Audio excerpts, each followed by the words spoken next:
วัสดีค่ะพบกับหนิงในใครๆก็เข้าครัวนะคะวันนี้จะพามาทำเครปเค้กครีมสดกันค่ะอันนี้จะเป็นวิธีทำแบบเบสิกนะคะแล้วก็ตัวเครปเนี่ยจะทานเดี่ยวๆก็อร่อยหรือว่าจะทานคู่กับซอสต่างๆเช่นราสเบอร์รี่ซอสสตรอเบอรี่ซอสหรือบลูเบอรี่ก็ได้นะคะแล้วก็รสชาติก็จะมีความนุ่มนวลหอมละมุนจากวานิลลาแล้วก็ครีมสดค่ะเดี๋ยวเราไปดูส่วนผสมกันเลยนะคะว่ามีอะไรบ้างส่วนผสมของเครปเค้กครีมสดนะคะก็จะมีราสเบอร์รี่แช่แข็งปั่นละเอียดค่ะก็คือเราจะนำราสเบอร์รี่แช่แข็งเนี่ยนะคะแล้วก็มาทิ้งไว้ให้ละลายแล้วก็นำไปปั่นให้ละเอียดนะคะ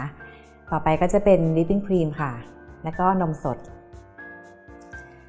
ไข่ไก่แป้งอเนกประสงค์น้ำตาลทรายแล้วก็น้ำตาลไอซิ่งค่ะน้ำตาลทรายแป้งข้าวโพดน้ำมันพืชแล้วก็วานิลลาชนิดน้ำค่ะส่วนผสมครบแล้วเดี๋ยวเราไปดูวิธีทำกันเลยนะคะเราจะมาทำขั้นตอนแรกของเครปเค้กครีมสดกันนะคะเริ่มด้วยเทนมสดลงไปในอ่างผสมได้เลยค่ะก็ตามด้วยไข่ไก่นะคะแล้วก็แป้งอเนกประสงค์นะคะก็น้ำตาลทรายค่ะแล้วก็วานิลลานะคะสุดท้ายจะเป็นน้ำมันพืชค่ะนี้จะใช้เครื่องปั่นแบบมือถือเลยนะคะถ้าใครไม่มีก็ใช้เครื่องปั่นแบบตั้งโต๊ะได้เลยค่ะ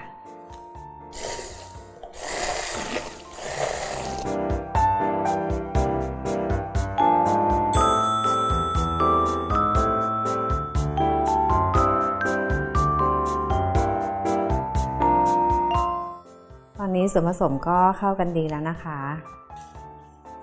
เราก็จะนำตัวนี้ไปกรองนะคะ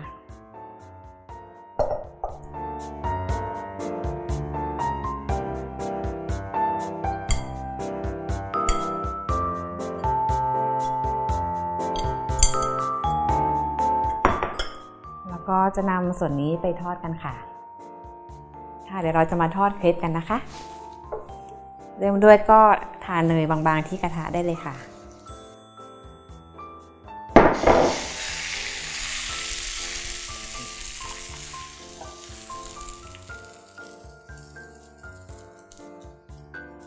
พยายามกลิ้งให้ทั่วๆนะคะแล้วก็รอจนกว่าขอบจะดูแห้งๆอะค่ะแล้วเราค่อยพลิกด้านได้เลย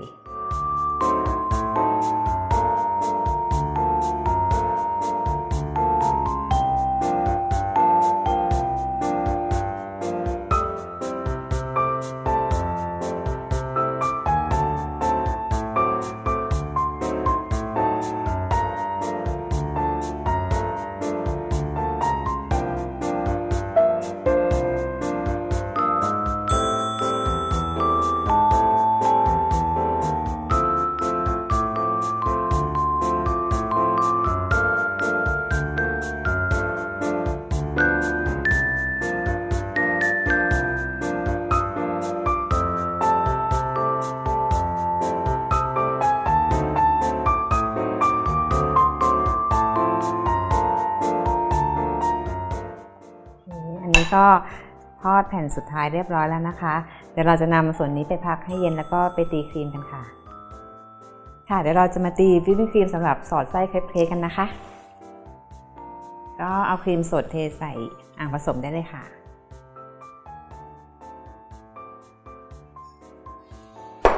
ครีมนี้จะต้องเย็นจัดนะคะไม่งั้นจะ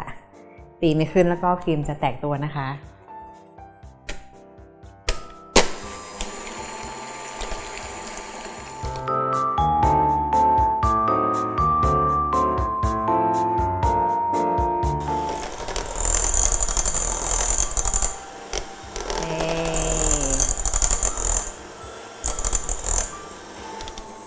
อันนี้เราก็ตีครีมได้ที่แล้วนะคะเราก็จะนำครีมนี้ไปปาดเครปเค้กกันค่ะเดี๋ยวเราจะมาปาดครีมกันนะคะก็นำเครปแผ่นแรกวางได้เลยค่ะ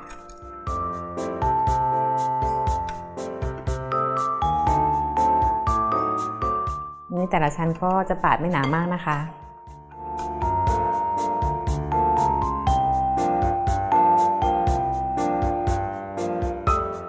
น หรือถ้าใครอยากได้ครีมหนาๆก็สามารถเพิ่มครีมได้นะคะ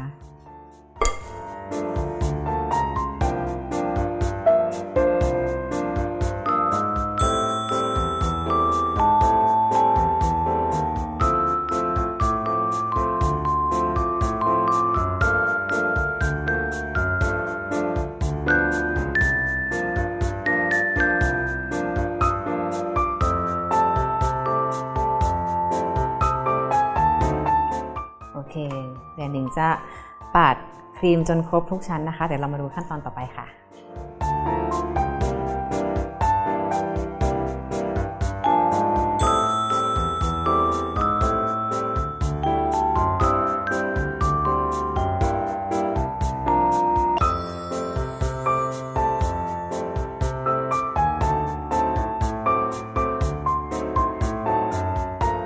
อันนี้จะเป็นเครปเค้กที่ปาดครีมเรียบร้อยแล้วนะคะเดี๋ยวหนิงจะนำมาแต่งหน้าด้วยลายเป็นลายกุหลาบนะคะ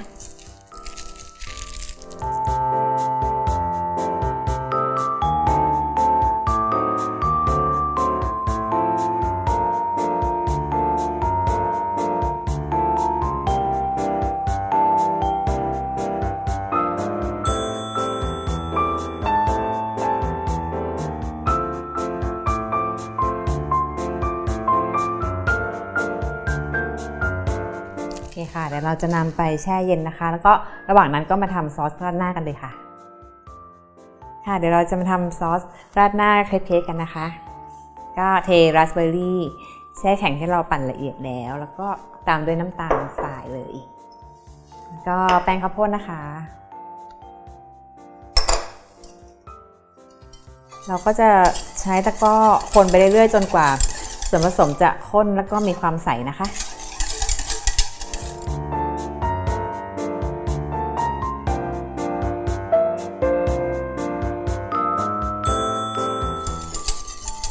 โอเคตอนนี้ส่วนผสมข้นแล้วก็มีความใสเงาเรียบร้อยแล้วนะคะเราจะนำส่วนนี้ไปพักให้หายเย็นแล้วก็แช่เย็นค่ะ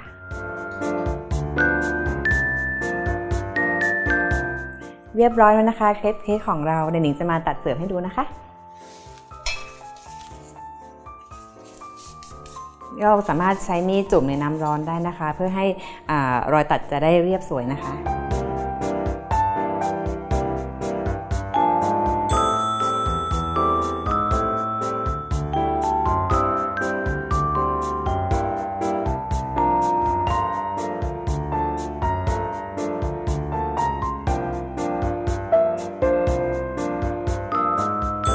เรียบร้อยแล้วนะคะเครปเค้กของเราท่านผู้ชมสามารถทานคู่กับราสเบอร์รี่ซอสสตรอเบอรี่ซอสหรือว่าถ้าใครไม่สะดวกทำก็เป็นบลูเบอร์รี่กระป๋องหรือว่าเชอร์รี่กระป๋องก็ได้นะคะนี่น่าทานมากเลยนะคะถ้าอยากทำตามก็สามารถดูสูตรและวิธีทำอย่างละเอียดได้ที่ foodtravel.tv นะคะวันนี้หนิงลาไปก่อนสวัสดีค่ะบ๊ายบาย